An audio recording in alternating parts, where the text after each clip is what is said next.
Pourquoi tout tombe en ruine au Québec? J'essaie de vous faire ça le plus simple possible. Vous avez peut-être vu ça cette semaine, c'était la saison des pluies à l'intérieur de l'Institut de neurologie à Montréal. Ça nous rappelait les chauves-souris, les écureuils, les fourmis à l'hôpital Maisonneuve-Rosemont. Et ça, c'est sans compter les écoles, les cégeps, les routes qui tombent en décrépitude l'une après l'autre. Et pourtant, paradoxalement, on n'a jamais autant investi en infrastructure. Mais c'est pas un problème qui date d'hier. On a construit massivement dans les années 60, 70, avec la Révolution tranquille, le baby-boom. Après ça, pendant plus de 20 ans, on a énormément sous-investi en infrastructure. Faut dire qu'à l'époque, les bâtisses, les routes étaient relativement récentes, donc il n'y avait pas urgence de les entretenir. Et là, depuis le début des années 2000, on a recommencé à investir énormément en infrastructure. C'est d'autant plus vrai dans les dernières années. Mais, problème numéro 1, on a privilégié le neuf au lieu d'entretenir ce qui existait déjà. Depuis 2015, les investissements en nouveaux projets ont augmenté 2 fois plus vite que ceux pour l'entretien. C'est sûr que politiquement, c'est plus vendeur d'annoncer des nouveaux projets que d'annoncer que tu vas réparer les vieux. La bonne nouvelle, c'est au moins que le gouvernement a allumé des dernières années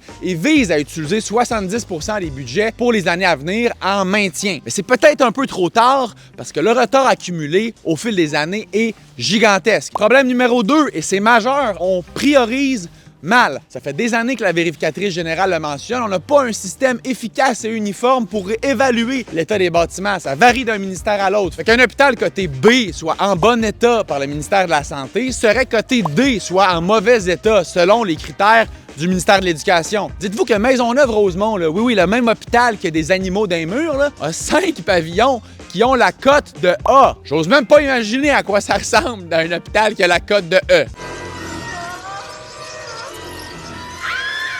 Tout ça fait en sorte, évidemment, que l'ampleur des besoins, des coûts d'entretien est complètement sous-estimée. Après ça, comment tu penses pouvoir prioriser et prendre les bonnes décisions si t'es pas capable d'évaluer comme du monde tes besoins? Problème numéro 3, les coûts explosent. Matériaux, main-d'œuvre, inflation et les évaluations du gouvernement tiennent pas compte de l'ensemble de la hausse des coûts de construction. Donc, sur papier, quand tu choisis un projet, tu mets, mettons, 100 millions de côté, mais là, quelques années plus tard, quand vient le temps de mettre la pépine dans le sol, là, il te manque un 20-30 millions. Si tu veux le faire, ton projet, il faut que tu le trouves quelque part. Fait que là, tu bouges les sommes, mais il y a des projets quelque part qui finissent par écoper et être installés. Ça crée un effet domino. Problème numéro 4, on veut faire trop de projets, trop gros, trop vite. Parce que même quand le financement est là, que tout est beau, on n'a pas la capacité de livrer. Fait que le résultat de tout ça, c'est que le Programme québécois des infrastructures, le PQI, ça, c'est la grosse to-do list sur 10 ans où le gouvernement priorise tous les projets d'infra, les routes, les hôpitaux, les écoles, est complètement jammé. Le PQ devenait un stationnement qui ne sert à rien. Fait qu'il faut absolument arrêter de vouloir construire du neuf et commencer à entretenir ce qu'on a déjà. Ça presse. Le gouvernement semble en avoir pris conscience, mais rester à l'affût lors des prochaines élections des différents partis qui promettront un paquet de gros projets. Et dans le meilleur des mondes, on planifierait